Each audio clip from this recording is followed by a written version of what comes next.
3. júní. Á hverju byggist trú þín og traust? Þú getur ekki lifað andlegu lífi án trúar og trausts á mér. Leyfðu mér að leiða þig sérhvert skref, leitaðu mín í þögninni, leyfðu mér að sýna þér næsta skref sem þú þarft að taka. Stígðu það óttalaust og af einlægri gleði. Getur þú búist við að fá stærri verkefni í lífinu og bera meiri ábyrgð.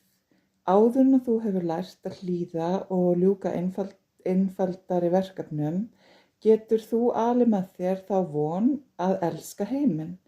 Áður en þú hefur lært að elska aðra. Lært að vinna í friði og jafnvægi með öðrum. Barn verður að læra að ganga áður en það getur hlaupið. Það verður að læra að elska náungan þinn, flytja frið og jafnvægi inn í þitt nánasta umhverfi. Áður en þú ert fær að leggja þitt af mörkum til jafnvægis í heiminum, þá verðurðu fyrst að koma öllu í lag hjá þér.